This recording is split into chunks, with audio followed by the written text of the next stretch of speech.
I think very low acetylcholine levels is a huge stumbling block for the majority of patients suffering with extreme and chronic fatigue, and for many folks with idiopathic gastroparesis. And the good thing is, we can treat this fairly easily. Effective treatment was a necessary step for my own recovery and for the recovery of my children, and I think it will be critical for you. The vagus nerve allows movement of food down the esophagus, the production of a normal level of stomach acid when food enters the stomach. It controls the valve at the base of the stomach, the pyloric valve, that allows food to enter the intestines. It stimulates the gallbladder to produce bile to help digest food, especially fats. It partially controls the release of digestive enzymes by the pancreas, and it promotes movement of the stool throughout our digestive tracts. Beyond the gut, the vagus nerve also allows slowing of the heart, slowing of rapid breathing, and it helps calm anxiousness. The vagus nerve is also the anti-inflammatory pathway of the body. If we fight inflammation, we need optimal vagus nerve function to remain healthy. We also use acetylcholine in the brain for cognition and short-term memory. If acetylcholine levels go down for any reason, we have a vast array of symptoms that can worsen as malabsorption of nutrients worsens. We need to reverse this. So I spent 3 years using my organic chemistry to try to put together an oral supplement that provided everything our bodies needed to make acetylcholine, no matter what the reason for its deficiency. Additionally, it had to come into the body in such a way as to stimulate the postganglionic nerve. That way, it didn't matter why the preganglionic vagus nerve wasn't working, which can differ in every case. Initially, I studied genetic problems involving the pathway to making acetylcholine and wanted to include workarounds for those folks. I didn't want people to have to know their genetics, though, in order to get help. It was also critical that it crossed the blood-brain barrier to help boost acetylcholine for cognition. It was tricky to make because 2 of the ingredients canceled each other out if they weren't in the right amounts, and 1 could cause diarrhea if the levels were too high.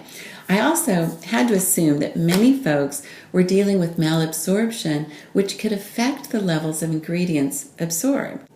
Finally, all ingredients and their amounts had to be generally regarded as safe by the FDA, or else we would be making a new drug and would need 20 to 30 years and about $1 billion to get it started. I remember being in my kitchen trying to put this together for us all, and thank heavens was able to get it right. Finally, I ran 2 clinical trials on it, and the results were astounding. I was just recently awarded a patent for this. We call it Parasym Plus because it boosts the parasympathetic nervous system. Plus, it crosses the blood-brain barrier to boost cognition. This is what relieved my gastroparesis and constipation, saved me from getting a feeding tube, and saved my gallbladder. My gallbladder works fine now, thank goodness. Have you ever noticed how many invisible illness patients have their gallbladders removed and not much good happens from it? Interesting, right? I also developed pancreatitis at one point when my inflammation was horrible, and it began to reverse in 2 days after getting back on Parasym Plus. Most importantly, my son was severely ill. His growth stopped and he lost so much weight. When he was 12 years old, we were pinning his shorts on him that he wore when he was 8. He developed severe osteoporosis, breaking bones just throwing a ball, and once just putting on a jacket. And no doctors were able to get answers for him. This is what allowed him to begin absorbing nutrients normally and was essential for his recovery. My son, by the way, is doing great. It took months, but he was able to go back to school, and we threw him back in at grade level. He teased me one day saying, "Wow, Mom, I was patient 0. I said, "No, honey, you were patient 1. I was patient 0. It was the strangest time, though, figuring all this out. I felt like I was in the twilight zone. No one seemed to understand what I was talking about. I chatted with my cardiologist about how I was suspecting vagus nerve problems were contributing to my tachycardia. And I mentioned how I was working on figuring out a way to try to stimulate the postganglionic vagus nerve. He stopped me right there and said he didn't remember the anatomy and suggested I ask my neurologist. Oh my gosh.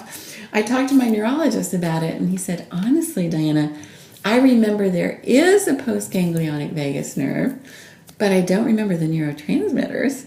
I had that twilight zone feeling, but I needed to press forward. I knew that. Even though others didn't seem to understand what I was talking about, it was a really weird time, but so worthwhile. Now, quite a few of your symptoms are also of low acetylcholine levels, and I believe this will be an essential piece to your recovery. What looks like is happening is that some aspects of inflammation block the release of acetylcholine. As long as we suffer with inflammation, we need to boost it through the back door, if you will. And now we can do that effectively and safely with Parasym Plus. I look forward to starting you on the supplement and watching for your body's response. Let's get started, shall we?